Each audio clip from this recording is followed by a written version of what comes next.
Hey, welcome back. If you see this red dirty ass suit on, you know that it's winter still.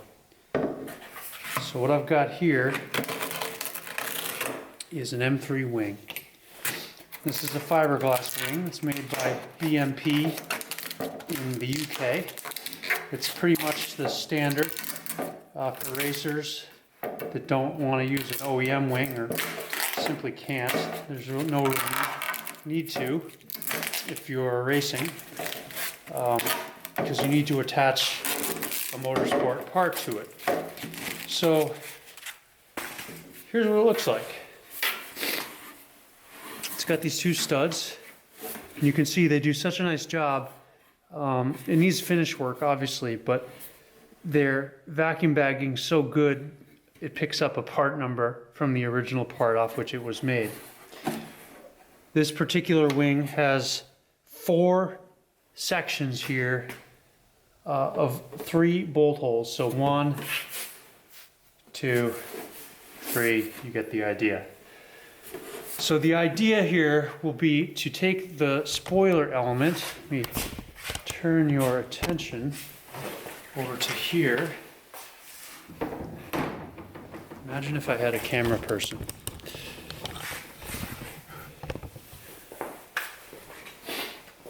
Look at this bad boy. I'm going to put a picture of this up on Instagram. This is a big one. You see how long this is. So this is the top. It's got a little wicker, I think it's called, on the top. This needs to be drilled 1, 2, 1, 2, 1, 2, 1, 2. So 8 bolt holes, and then there's 3 on there. That way you can go low, high. 2 positions. These 2 things go together. Let's not drop this on camera, that would suck. These 2 guys go together like that. And that is 100% badass. So these will both get painted the color of the car, which will be white. I know carbon is like tantalizing to leave carbon, but we're over that. It's not 1995 anymore. You can see how this meets on the bottom. The spoiler's recessed. So this is really one of the first. I can do this anytime, and I'll probably do it this week. I bought some tracing paper on Amazon, and I think what I'll do is I'll make a big sheet. This is curved this way, it's curved this way. It's a total nightmare to try to get holes in. I'm not totally sure how I'm going to do it yet, but I need to transpose this surface onto that surface. And I need to do it once, and I need to do it right. So I'll probably try to make a big piece of tracing paper by taping a few together, tracing out my holes, taping it to that guy with like a known origin, about a known origin somewhere, probably like this surface in the exact middle, and then tracing this onto that, drill, and done. And then the next step, nothing's easy. This all takes time, every little bit. And then I have to like restore a steering column, so much to do. Here. So then the next step is, fortunately this is marked already. Drill there, mount that whole thing to this. And then we're sort of done, except this thing's still not attached to the car, and you can see it's swimming off already. So what I'm going to do today, to say I've actually done something rather than make a video, is I'm going to drill for my pins, which go here and here. And I showed you guys those pins in the last video, so I'm not going to show you again. But I can install those bobbins now, put those in, and then figure out where they're going to go on here. But check this out. This is so nice underneath. Like their stuff is top notch. All the holes have epoxied inserts, threaded inserts in there. so I can run the factory hood arrangement. And take out my lights here. You can see again the factory part number. So good. So this is actually way lighter than the OEM one. I used to have an M3. And the trunk assembly was so friggin' heavy.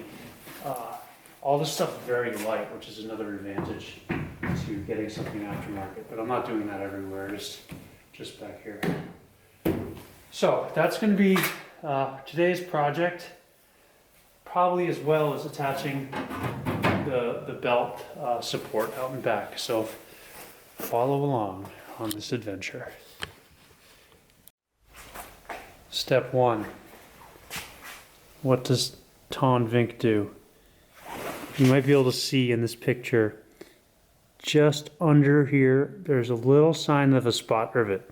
Otherwise, you see like a suggestion of where it is compared to the trunk seal. So this is to get an idea of where I'm going to put the bobbin for the trunk pins. When I look at mine, I can see that same divot. So what I did was I traced the bobbin and I put a rough center mark there. I'm going to center punch it, then I'm going to drill it.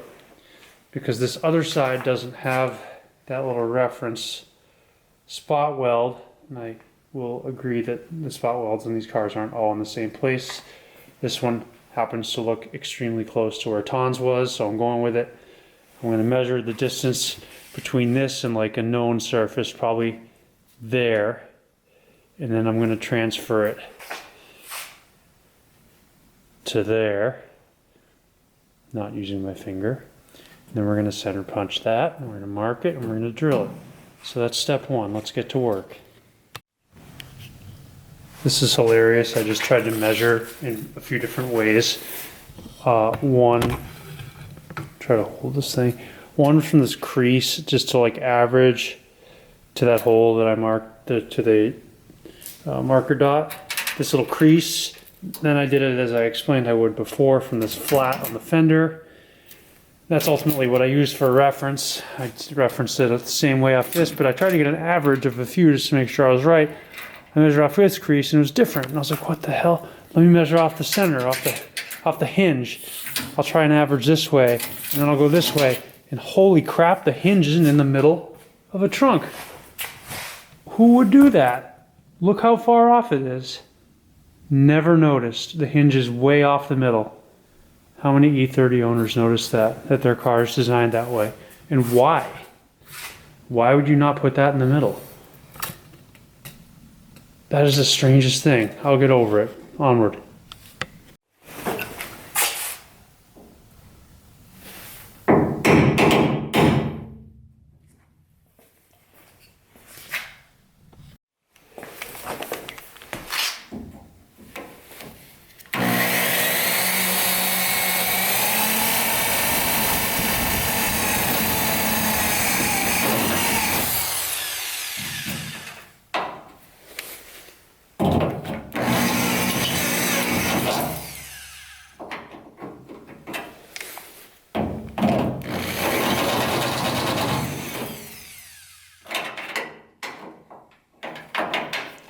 We're going to have to make sure this is level later. You can tell that you could mount it at an angle, so you want to be careful about that.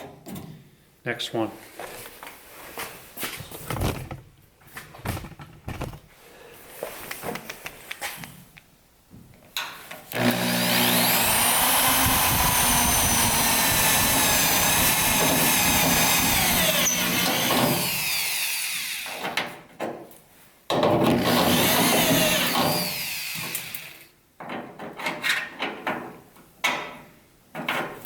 Precious.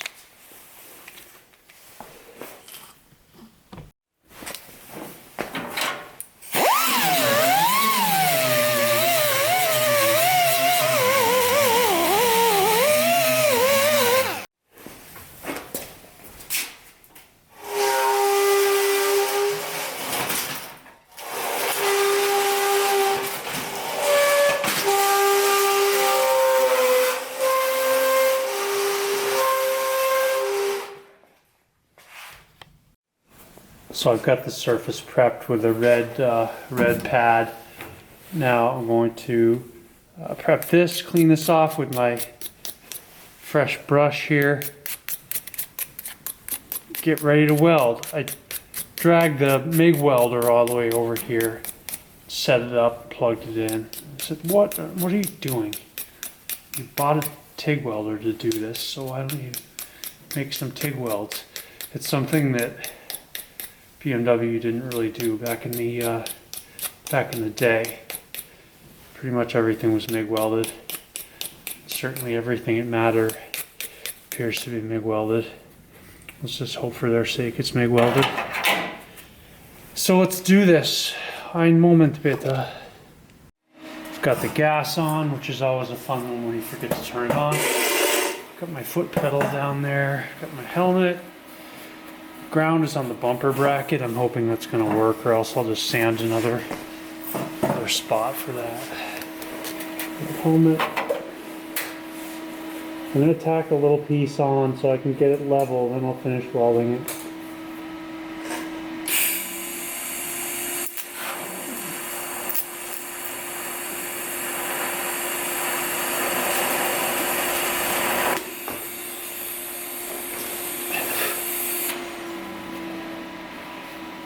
The other day on my MIG welder, the hose to the gas tank was old and cracked, and I accidentally left it on for a while. The whole damn tank emptied, so I had to go back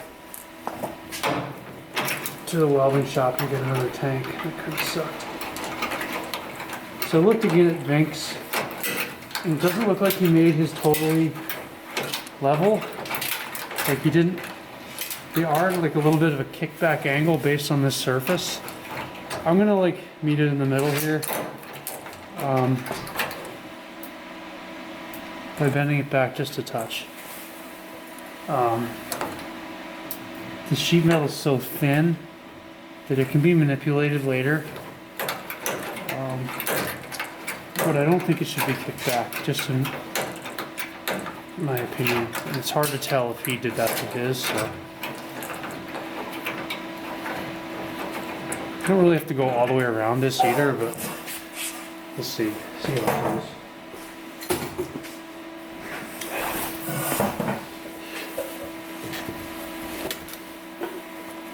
I'm going to block the camera, unfortunately, sorry. Can't see me.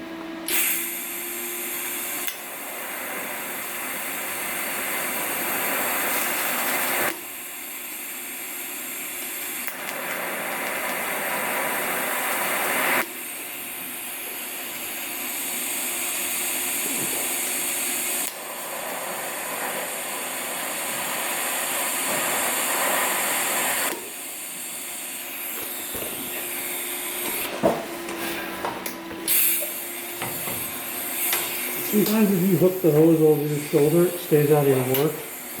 You guys are probably like, yeah, no kidding.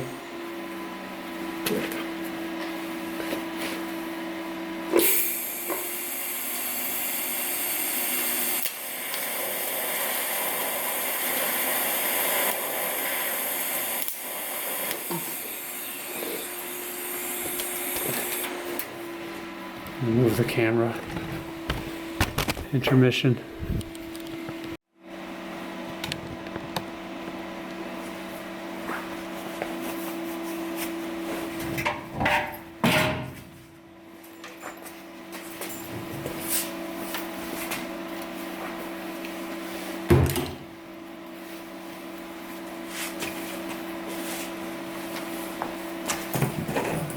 I gotta learn to use this thumb trigger.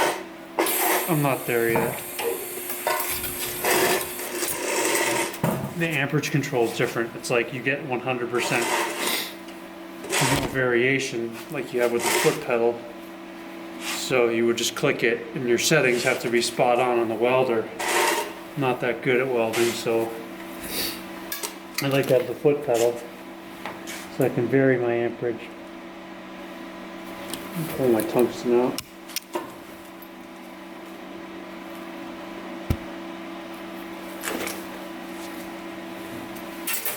Intermission number 2.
with an overhead light.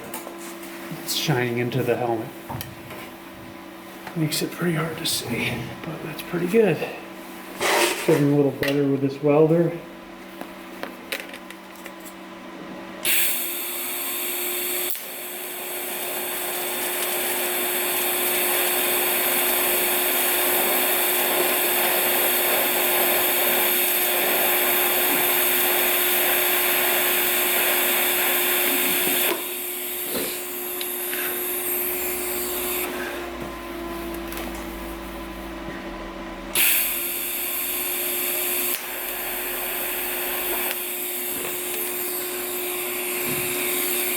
Alright, that looks great. I'm happy with that. Let it cool off a bit and just hit it with some primer so it's not sitting out here with no protection. Move on to the next thing.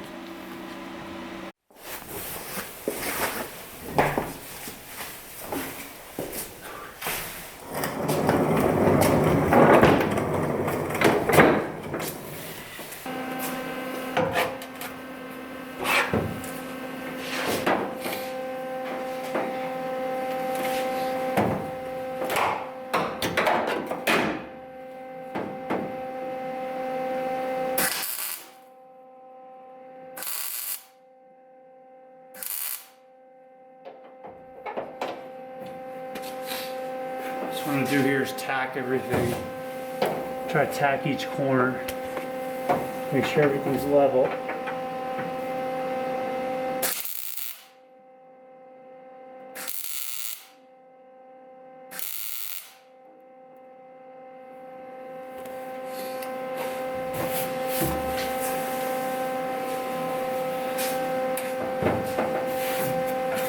I've already ground off all the paint in every area I'm tacking.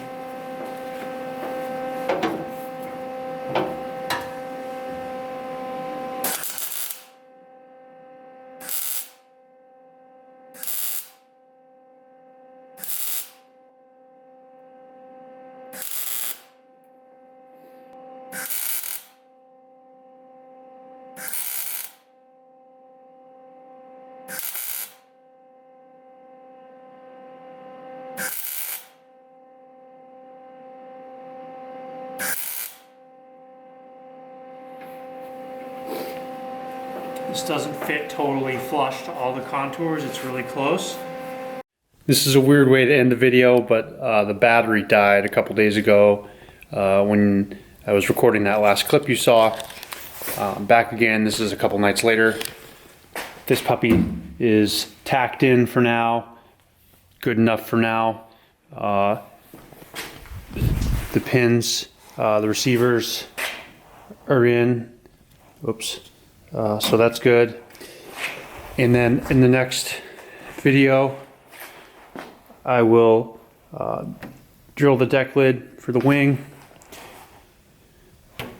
drill the wing element to fit the wing attachment, and we'll just make that its own video, I think, at that point, because that'll take some time. Thanks for watching. See you soon. I'll make another one this weekend.